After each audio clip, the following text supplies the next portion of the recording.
इंदिरा से बेइंतहा नफरत करने वाला ये टैक्सी ड्राइवर इंदिरा को उनकी जिंदगी का सबसे बड़ा तोहफा नजर कर देगा, इंदिरा को उनकी जिंदगी की सबसे बड़ी खुशी दे देगा, इंदिरा का सबसे बड़ा गम बांट लेगा। बांट क्या लेगा, उसे इंदिरा से दूर कर कर अपनी झोली में डाल लेगा। यह किसी ने सोचा भी नहीं था। ये बरस 1967 के लोकसभा चुनाव थे, यानी देश की गूंगी गुड़िया के सबसे कठिन इम्तिहान। उड़ीसा के एक छोटे से शहर की एक नुक्कड़ सभा को संबोधित कर रही थी इंदिरा गांधी, मगर तभी अचानक एक बड़ा पत्थर सीधा इंदिरा की नाक पर आके लगता है। इंदिरा की नाक से खून बहने लगता है। स्थानीय नेता खड़े होकर इंदिरा को घेरने की कोशिश करते हैं, मगर अपने बहते खून को अपने हाथ से पोंछकर इंदिरा उन नेताओं को किनारे हटने का इशारा करती हैं और फिर जनता से ललकार कर कहती हैं, क्या ऐसे लोगों को देंगे आप वोट? उन दिनों उड़ीसा स्वतंत्र पार्टी का गढ़ हुआ करता था और स्वतंत्र पार्टी के कार्यकर्ताओं की ओर इशारा कर इंदिरा ने जनमानस से जब यह सवाल पूछा तो जवाब ना में आया। जनता की ओर से उठे इस ना के उन्माद को सुनते ही स्वतंत्र पार्टी के कार्यकर्ताओं का गुस्सा 7वें आसमान पे चढ़ा और इंदिरा की नाक पर एक नहीं, दो नहीं, 10-10 पत्थर आके लगे। इंदिरा की नाक की हड्डी टूट चुकी थी, मगर अपनी टूटी हुई हड्डी को संभालते हुए भी इंदिरा लगातार बोलना जारी रखे हुए थी। खून बहता जा रहा था, मंच पर लगा टेंट का सफेद कपड़ा लाल हो चुका था, मगर इंदिरा अपना भाषण जारी रखे हुए थी। यही वो एक वाकया था जिसने देश की मासूम सी दिखने वाली गूंगी गुड़िया को हिंदुस्तान का इकलौता मर्द घोषित कर दिया था। मगर अगले रोज के अखबारों की सुर्खियों में केवल इंदिरा नहीं थी, इंदिरा के साथ खबर थी एक टैक्सी ड्राइवर की। बंबई में टैक्सी चलाने वाला एक ड्राइवर। ये 1967 के लोकसभा चुनाव ही थे जिसने बंबई को पहली दफा देश की सियासी फिजाओं में महकाया था, क्योंकि बंबई में हो रहा था देश का सबसे बड़ा सियासी घमासान, जहां कांग्रेस के दिग्गज बंबई के बेताज बादशाह कहे जाने वाले एस.के. पाटिल के सामने चुनाव लड़ रहा था एक आम सा अदना सा टैक्सी ड्राइवर। चुनाव प्रचार के दौरान इस ड्राइवर की हड्डियां टूटी, पसलियां टूटी, सर फूटे, मगर नहीं टूटा तो साहस। और जब 1967 के लोकसभा चुनाव के नतीजे आए तो इन नतीजों ने सभी को हैरान करके रख दिया। आजादी के बाद पहली दफा एस.के. पाटिल बंबई के चुनावों में शिकस्त खा रहे थे, और वो भी एक अदने से टैक्सी ड्राइवर के हाथों। यह पहली दफा था जब एक टैक्सी ड्राइवर देश की संसद के भीतर अपनी सदस्यता ग्रहण कर रहा था, और यह 1967 के लोकसभा चुनाव ही थे जिसने गूंगी गुड़िया को हिंदुस्तान का इकलौता मर्द घोषित कर समूचे हिंदुस्तान की कमान उसके हाथों में सौंप दी थी। 1967 के चुनावों में जीत दर्ज करने के बाद जब इंदिरा पहली दफा सदन के भीतर पहुंची तो सबसे पहले मुलाकात जेरी से ही की। इंदिरा जेरी की कहानी से बेहद प्रभावित थी, जेरी के संघर्ष से प्रभावित थी, जेरी का तेवर उन्हें रास आता था, जेरी की बगावत उन्हें रास आती थी, क्योंकि कुछ कुछ इंदिरा भी वैसी ही थी। और इंदिरा भी जेरी को बेहद रास आती थी, क्योंकि गरीबी हटाओ का नारा जेरी को रास आता था, बैंकों का केंद्रीयकरण जेरी को रास आता था, प्रिवी पर्सेस का बंद होना जेरी को रास आता था। 1967 से लेकर 1971 तक इंदिरा के हर काम जेरी को इस कदर रास आ रहे थे। जेरी समाजवाद की धुरी पर नाचती इंदिरा के मुरीद हो चुके थे। ये जेरी और इंदिरा के बीच के मधुरतम संबंध थे, जिन संबंधों ने सदन के भीतर पहली दफा ऐसा नजारा देखा था कि देश की प्रधानमंत्री एक टैक्सी ड्राइवर के साथ घंटों घंटों बातें किया करती थी। मगर बरस 1971 के लोकसभा चुनावों में जीत दर्ज करने के बाद आहिस्ता आहिस्ता आहिस्ता आहिस्ता इंदिरा की बदलती तासीर जेरी को मालूम चलने लगी थी, और ये बदलती तासीर थी जिसने 1971 तक इंदिरा के सबसे बड़े मुरीद को 1973 आते आते इंदिरा का सबसे बड़ा विरोधी बना दिया था। और ये जेरी ही थे जो 1973 आते आते इंदिरा के हर फैसले के खिलाफ सड़कों पर आंदोलन करते नजर आया करते थे, और सड़कों पर मचते ऐसे हर एक गदर के साथ जेरी का कद लगातार देश में बढ़ता जा रहा था। देश के तमाम ट्रेड यूनियंस जेरी को अपना घोषित नेता मान चुके थे, मगर इन ट्रेड यूनियंस की वो हैसियत कहां जो All India Railway Men's Union की हैसियत हुआ करती थी। देश के सबसे बड़े तंत्र का सबसे बड़ा union All India Railway Men's Union, मगर इस यूनियन ने जब जेरी को अपना नेता माना तो जेरी ने इस यूनियन की ताकत से देश की सत्ता के तख्त हिला दिए थे। ये बरस 1974 है जिसे याद कर आज भी रेलवे के अधिकारी विस्मृत हो जाते हैं, क्योंकि पहली दफा जेरी के नेतृत्व में समूचे राष्ट्र में All India Railway Men's Union के पदाधिकारियों ने हड़ताल कर देश की धड़कनें थाम दी थी। यह पहली दफा था जब इंदिरा को इस अदने से टैक्सी ड्राइवर की ताकत का अंदाजा लगा था, और यही वो वक्त था जिसके बाद इंदिरा की आंखों में खटकने वाला अगर कोई सबसे बड़ा शूल था तो वो जेरी था, जिस जेरी को त्रास देने के लिए इंदिरा का तंत्र अब हर सीमा पार करने को तैयार था।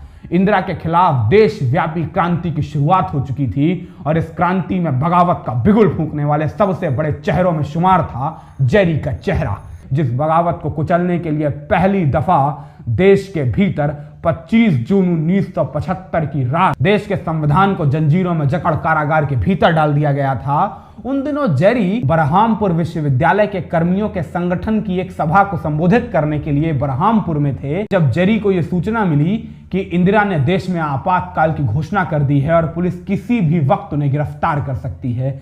बरहामपुर में अपने छोटे से कमरे से निकल जेरी तत्काल गोपालपुर के समुद्री किनारे पर जा पहुंचे और वहां एक मछुआरे का भेष धर नाव से पुलिस को चकमा देकर निकल गए। आईबी से लेके आईपीएस अधिकारियों के फोन घनघना रहे थे कि हर कीमत पर जेरी को गिरफ्तार करना है, और इधर जेरी मछुआरे से सरदार, सरदार से साधु, साधु से बैंक में काम करने वाले कर्मचारी, कर्मचारी के बाद रेलवे के टीटी जैसे तमाम भेष धरते हुए तमिलनाडु से लेकर कर्नाटक और आंध्रा से लेकर गुजरात तक की खाक छान रहे थे। इंदिरा के विरोध का हर तरीका आजमा रहे थे। एक रोज तड़के सुबह आईबी कार्यालय का फोन घनघनाता है, सूचना दी जाती है जेरी को कलकत्ता में घुसते हुए देखा गया है। कलकत्ता की गली गली, मोहल्ले मोहल्ले, नुक्कड़ नुक्कड़ छान मारती है पुलिस, मगर मानो कलकत्ता के भीतर आके जेरी अदृश्य हो चुके थे। मध्य प्रदेश कैडर के काबिल आईपीएस अफसर अशोक पटेल थे, जिन्हें खास तौर से सिर्फ और सिर्फ जेरी की गिरफ्तारी करने के लिए ही कलकत्ता भेजा गया था। और अशोक पटेल ने कलकत्ता पहुंचते ही अपने खास काम करने के तरीके से आहिस्ता आहिस्ता अपने सूत्रों को इस कदर पैबस्त किया कि जल्द ही अशोक पटेल को कलकत्ता में जेरी के ठिकाने, जेरी के हुलिये और जेरी की पहचान सब कुछ मालूम चल चुकी थी। कलकत्ता में विक्टोरिया मेमोरियल के जरा सा आगे बढ़ेंगे तो आज भी आपको एक पुरानी सी चर्च नजर आएगी। इस चर्च के पीछे रमेश पौमानी का घर हुआ करता था, जो रमेश पौमानी जेरी के पुराने दोस्त हुआ करते थे, और जेरी उन दिनों इसी पुरानी चर्च में नए पादरी के तौर पे रमेश पौमानी के घर पे रहा करते थे। जब अशोक पटेल को इस बाबत पुख्ता जानकारी मिल चुकी थी कि ये नया आया पादरी ही जेरी है, तो तत्कालीन अशोक पटेल ने अपने अधिकारियों के साथ रमेश पौमानी के घर पर धावा बोला और रमेश पौमानी के सामने ही पादरी साहब को बुलाकर पादरी साहब से सीधा सवाल दागा, जी आप ही जेरी हैं? और जेरी ने नफीस अंग्रेजी में जवाब देते हुए इनकार किया। मगर अशोक पटेल तो जानते थे कि वो जेरी ही हैं, तो उनके मना करने के बावजूद अपने 4 अधिकारियों की मदद से उन्हें उठाकर सीधा एम्बेसडर के भीतर बंद कर दिया गया। कुछ घंटे गुजरे, अब रात हो चली थी, तो पुलिस अधिकारियों ने जेरी से कहा, आप चाय पिएंगे? तो जेरी ने कहा, हाँ पी लेंगे। सामने चाय वाला आया और उसने कुल्हड़ की धूल बगैर झारे, कुल्हड़ में धूल होती है ना, तो धूल बगैर झारे धूल सहित कुल्हड़ में चाय डालकर जेरी की ओर कर दी। इतने धूल भरे कुल्हड़ में चाय देख जेरी आपे से बाहर हो गए और उनके मुंह से बरबस उनके ठेठ अंदाज में निकल गया, जारी इंदिरा, तेरे राज में ये सब भी देखना था। अचानक से जेरी को इल्हाम हुआ कि उनके मुंह से कैसे अल्फाज निकले हैं और इन अल्फाजों का इल्हाम क्या होता है। जेरी समझ चुके थे कि अब उनका राज बहुत देर तक राज रह नहीं सकता है, इसलिए तत्काल उन्होंने पुलिस अधिकारियों के सामने कबूल कर लिया कि वो जेरी ही हैं। इसके बाद देश के तमाम टेलीप्रिंटर्स की मशीनें छपने लगीं, देश की समाचार एजेंसियां लगातार अपने अखबारों में खबरें छापने लगीं। प्रधानमंत्री इंदिरा को सुकून हुआ कि उनकी आंखों में खटकने वाला सबसे बड़ा कांटा अब जेल के भीतर जा चुका है, मगर शायद उन्हें इल्हाम नहीं था कि यह कांटा जेल के बाहर जितना खतरनाक साबित हो रहा था, जेल के भीतर से उससे भी कहीं ज्यादा खतरनाक साबित होगा इंदिरा के लिए।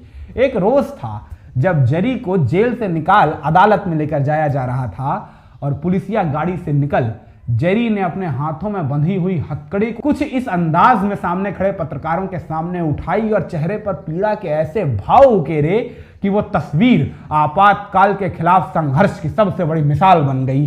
देश के युवाओं ने उस तस्वीर को हाथों हाथ ले लिया और देखते ही देखते वो एक तस्वीर इंदिरा के खिलाफ बगावत का सबसे बड़ा प्रतीक बनकर उभर गई। इंदिरा को यकीन नहीं हो रहा था, जिस जरी को पकड़ने के लिए उन्होंने साल भर अपने पुलिसिया घोड़े दौड़ाए, वो जेल के भीतर जाकर भी इंदिरा के लिए इतना बड़ा खतरा साबित हो सकता है। यही तस्वीर थी जिसने देश के लाखों युवाओं को इंदिरा के खिलाफ कर दिया था। और इंदिरा इस बाबत जरी से किस कदर खफा थी, इसका अंदाजा आप इसी बात से लगा सकते हैं कि जब 1977 के लोकसभा चुनाव के पहले देश के तमाम विपक्षी नेताओं की रिहाई हुई, तब जरी को जेल के भीतर ही रखा गया था। देश के आम चुनाव स्तर पर दस्तक दे चुके थे, मगर जरी अब भी जेल में थे। तो जयप्रकाश नारायण ने जेल में बंद जरी से आग्रह किया कि वो जेल के भीतर से ही चुनाव लड़ें, मगर समस्या ये थी कि जरी आखिर पर्चा दाखिल करें तो करें कैसे।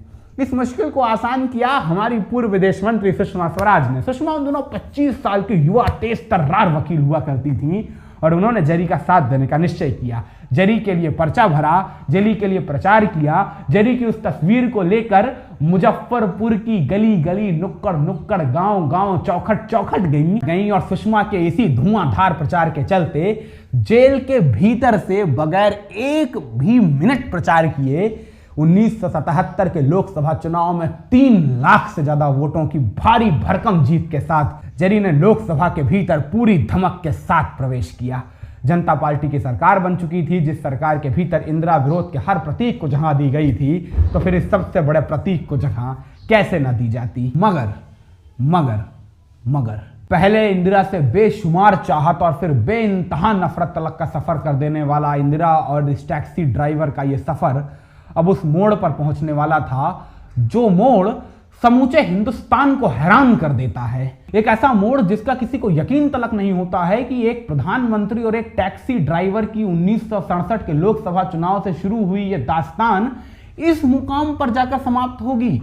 इंदिरा से बेइंतहा नफरत करने वाला यह टैक्सी ड्राइवर इंदिरा को उनकी जिंदगी का सबसे बड़ा तोहफा नजर कर देगा, इंदिरा को उनकी जिंदगी की सबसे बड़ी खुशी दे देगा, इंदिरा का सबसे बड़ा गम बांट लेगा। बांट क्या लेगा, उसे इंदिरा से दूर कर कर अपनी झोली में डाल लेगा। यह किसी ने सोचा भी नहीं था, मगर अब यह टैक्सी ड्राइवर मानो दास्तान मोहब्बत का हर्फ आखिर दर्ज करने वाला था। तो आइए गवाह बनते हैं हिंदुस्तान के लोकतांत्रिक इतिहास के इस अभूतपूर्व क्षण का। दोहरी सदस्यता के मामले को लेकर जनता पार्टी की सरकार में दरार पहले ही आ चुकी थी। निजी महत्वाकांक्षाओं के चलते जेपी की गोद में भाई बहनों की तरह एक दूसरे का हाथ थामे दिखने वाले नेता अब कहीं का ईंट कहीं का रोड़ा, भानुमति का कुनबा जोड़ा वाली गुट के रोड़े और पत्थरों की तरह एक दूसरे से टकरा रहे थे। जनता पार्टी की एकता में दरार पहले ही आ चुकी थी, मगर किसी ने यह नहीं सोचा था कि संजय गांधी के इशारे पर तैयार हो रहा चौधरी चरण सिंह का फ्रंट अचानक से जनता पार्टी का स्थानांतरण कर देगा और खुद सत्ता पर काबिज हो जाएगा। क्योंकि सभी को पता था तमाम बड़े चेहरे अभी भी जनता पार्टी के दामन में थे। इसी बीच सदन का सत्र प्रारंभ होता है और चौधरी चरण सिंह का खेमा जनता पार्टी की सरकार के खिलाफ अविश्वास प्रस्ताव लाता है, जिस प्रस्ताव के खिलाफ जरी जनता पार्टी के सबसे बड़े प्रतीक पुरुष के तौर पर उभरते हैं। 2.5 घंटे का अनवरत भाषण देकर विपक्षियों की बोलती बंद कर देते हैं। मगर महज 3 दिनों के बाद यही जरी जो जनता पार्टी के अविश्वास प्रस्ताव के खिलाफ 2.5 घंटे की अनवरत तकरीर देने के बाद देश भर में विख्यात हुए थे, इन्हीं जरी ने जनता पार्टी का दामन छोड़ चौधरी चरण सिंह का खेमा अख्तियार कर लिया था। संजय गांधी के सबसे बड़े हथियार के तौर पे काम आए थे। इंदिरा की सबसे बड़ी चाह, का सबसे बड़ा सुख, इंदिरा का सबसे बड़ा सपना, इंदिरा की जिंदगी का सबसे बड़ा तोहफा इंदिरा की झोली में डाल आए थे। क्योंकि इंदिरा जानती थी जब तक चौधरी चरण सिंह का खेमा नहीं बनेगा, उनकी सत्ता में वापसी की राह नहीं खुलेगी। और चौधरी चरण सिंह का खेमा तब तक नहीं बन सकता था जब तक जरी उसके साथ न हो। मगर जरी के चौधरी चरण सिंह के खेमे में शामिल होने के बाद चौधरी चरण सिंह का खेमा इतना मजबूत हो चुका था कि उसने जनता पार्टी की सरकार को पदच्युत कर सरकार पर कब्जा जमा लिया। मगर ये तो बैकडोर से इंदिरा और संजय की हुकूमत थी, जिसे महज 4 महीनों के बाद संजय ने अपनी उंगली के इशारे से सत्ता से गिराकर दोबारा अस्थिर सरकार के मामले को लेकर जनता के बीच जाकर 1980 के लोकसभा चुनाव में पूर्ण बहुमत की सरकार बनाकर दोबारा सत्ता में वापसी कर ली थी। इंदिरा का सबसे बड़ा सपना साकार हो चुका था और इंदिरा की जिंदगी का सबसे बड़ा गम यानी संजय की मौत का खौफ उनसे जुदा हो चुका था। मानो सरकार से दूर रहने का दुख इंदिरा की झोली से निकाल जेरी ने अपनी झोली में डाल लिया था। अपना मंत्री पद भी गंवा दिया, मगर फिर भी इंदिरा की झोली में प्रधानमंत्री का पद डाल गए।